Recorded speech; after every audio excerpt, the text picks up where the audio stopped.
Hello दोस्तों, मेरे YouTube channel में आपका स्वागत है। हम नंबर सिस्टम का एक सवाल करने जा रहे हैं। इसमें दिया है कि यदि पहली संख्या और दूसरी संख्या तीसरी संख्या की तुलना में 25% तथा 50% अधिक है तो पहली और दूसरी संख्या के बीच अनुपात ज्ञात करें। तो जैसा जैसा सवाल बोला है वैसा वैसा हम करते जाएंगे। क्या है पहली संख्या और दूसरी संख्या किसकी तुलना में? तीसरी संख्या की तुलना में। तो हम थर्ड नंबर को क्या मान लेते हैं? तीसरी संख्या को, तीसरी को हम मान लेते हैं कि हमारा वो 100 है। तीसरी क्या है? 100 है। अब तीसरी से पहली संख्या कितनी अधिक है? तो 25%। तो पहली संख्या क्या हो जाएगी? 125 परसेंटेज से। यदि ये 100 है तो उसका 100 का 25% कितना होगा? 25। तो अगर ये 25% अधिक है तो 100 में 25 जोड़ देंगे तो 125 हो जाएगा। उसी तरीके से दूसरी संख्या जो है वो कितना? 50% अधिक है तो 100 का 50% 50 होता है। इस प्रकार दूसरी संख्या क्या हो जाएगी? 150।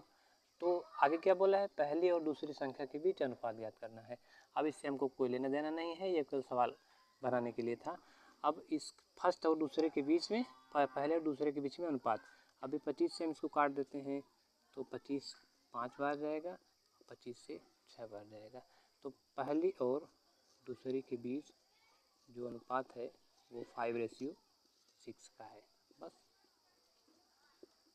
Thank you.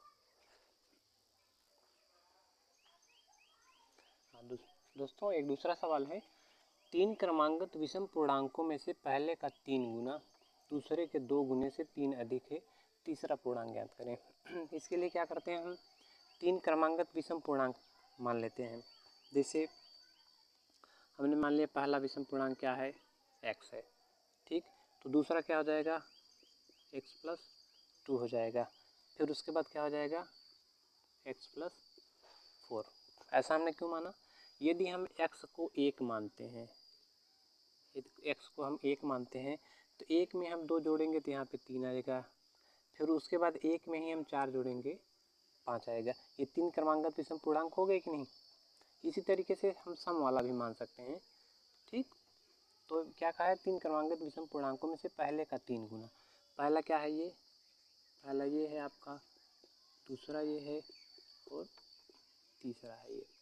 पहले का 3 गुना, इसका 3 गुना, पहले का 3 गुना हो गया। दूसरे के 2 गुने से 3 अधिक है, दूसरे के 2 गुने। दूसरा क्या है? x+2 के 2 गुने से कितना अधिक है? तो 3 अधिक है। बराबर कर देंगे इसको। पहले का 3 गुना दूसरे के 2 गुने से 3 अधिक है। अब क्या करेंगे? इसको सॉल्व करेंगे। 3x बराबर 2x प्लस इसका मल्टीप्लाई होगा 4 + 3। अब इसको इस तरफ लेके आएंगे तो 3x में से 2x घटेगा तो यहाँ पे x आएगा और यहाँ पे 4 3 7 हो जाएगा। इसका मतलब x का मान हमको कितना मिल गया? 7। तो x के स्थान पे हम 7 रखेंगे तो पहली संख्या हमको कितनी मिल गई? 7। और दूसरी संख्या हमको कितनी मिल गई? 7 2 9। और तीसरी संख्या हमको कितनी मिल गई? 7 4 11, ठीक। तीसरी संख्या हमको क्या मिल गई? 7 4 11। 11 हमारा यही आंसर है। अब चाहें तो इसको हम चेक कर सकते हैं। जैसे 3 क्रमांक चेक करने के लिए क्या करेंगे? पहले का 3 गुना, इसका 3 गुना, इसके 2 गुने से 3 अधिक है, इसका 3 गुना करेंगे तो 21 आएगा, इसका 2 गुना करेंगे तो 18 + 3 आएगा, वो भी 21 हो जाएगा।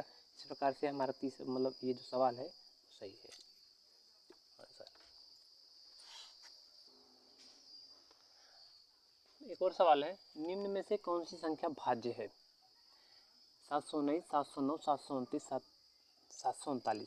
इस प्रकार के सवालों को करने के लिए क्या होता है कि विभाजिता का नियम नहीं लगेगा, क्योंकि आप लगा नहीं सकते।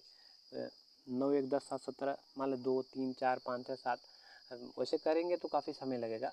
इस प्रकार के सवालों को करने का सबसे सटीक और आसान तरीका जिससे आप जल्दी कर सकते हैं वो ये होता है कि इन संख्याओं के पास में पहुँचे ऐसी कौन सी संख्या है जिसका वर्ग करने पर हम इन संख्याओं के करीब में पहुँच सकते हैं। ऐसी कौन सी संख्या है जिस संख्या का वर्ग करने पर इन संख्याओं के करीब में हम पहुंच सकते हैं। इसके करीब में पहुंचने के बाद हम उससे छोटी संख्या जितनी है उससे काटना प्रारंभ करते हैं, उसके बाद हमको पता चल जाएगा। जैसे 719, मान लीजिए हम 25 का वर्ग जानते हैं कि 625 होता है, 26 का वर्ग कितना होता है 676 होता है, और 27 का वर्ग हम जानते हैं 729 होता है। तो ये तो साफ साफ दिख रहा है कि 27 जो है वही भाज्य संख्या है, उसके अलावा और कोई भाज्य संख्या नहीं है। ठीक, ये तो मेथड था, ये हमने बताया कि किस तरीके से हम चेक कर सकते हैं। ठीक ना, जैसे 719 हो गया, तो 719 के नज़दीक में हम पहुँचेंगे तो 26 का वर्ग करेंगे, 26 का वर्ग करेंगे, 27 का वर्ग कर देंगे तो इससे आगे चला जाएगा। इससे ये निष्कर्ष निकलता है कि जब भी ये संख्या कटेगी तो 26 से नीचे वाली संख्या से कटेगी।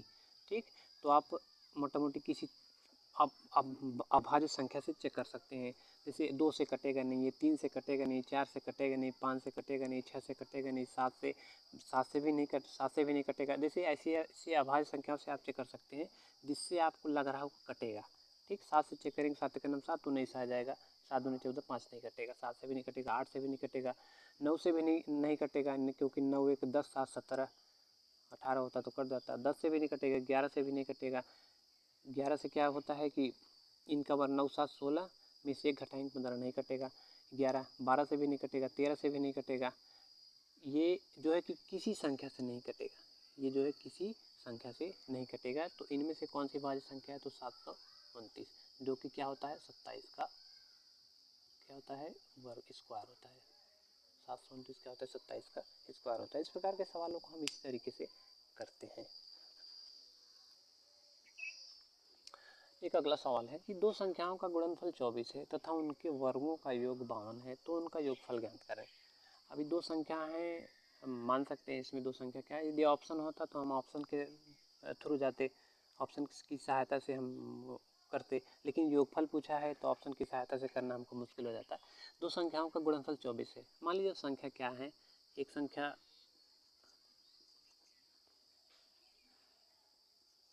x है, एक संख्या क्या है x है, और दूसरी संख्या क्या है y, दूसरी संख्या क्या है y। अब इसका क्या बोला है गुणनफल, गुणनफल क्या कितना है 24 है, कितना है 24, और उनके वर्गों का योग कितना है 52 है। तो एक संख्या ये है x, इसका स्क्वायर कर देंगे, और दूसरी संख्या क्या है y, इसका स्क्वायर कर देंगे, और फिर इसको क्या बोला है कि योग कितना है तो 52 है। ठीक, अब उनका योगफल ज्ञात करना है। तो ये फार्मूला आप पढ़े होंगे योगफल निकालने के लिए कि x प्लस वाई सर्वसंख्या है x प्लस वाई का होल स्क्वायर। तो इसमें क्या आता है, इसका फार्मूला खोलने पे X square plus Y square plus 2xy। अब X square plus Y square का मान हमको कितना दिया है 52 दिया है, यहाँ पर हमने 52 रख दिया। और उसके बाद x इंटू वाई का मान कितना दिया है 24 दिया है, 2 इंटू 24। अभी क्या करेंगे, ये 24 दूनी 48 हो जाएगा, 52 में हम 48 जोड़ देंगे, तो ये क्या हो जाएगा x प्लस वाई का होल स्क्वायर, है ना। तो 52 में 48 जोड़ेंगे तो यहाँ पे दिख रहा है सीधा सीधा कि 100 हो जाएगा। तो x प्लस वाई का होल स्क्वायर बराबर 100। अब ये x प्लस वाई निकालेंगे तो ये 100 जो है ये रूट में चला जाएगा, उसके आगे इसको हम क्या लिख सकते हैं 10 गुणे 10, इसमें से एक 10 आ जाएगा बाहर, तो x प्लस वाई का मान कितना हो जाएगा 10। ये आपके सवाल का सही जवाब है। इसी तरीके के अन्य सवालों को पढ़ने के लिए आप मेरे चैनल को सब्सक्राइब कर सकते हैं। धन्यवाद।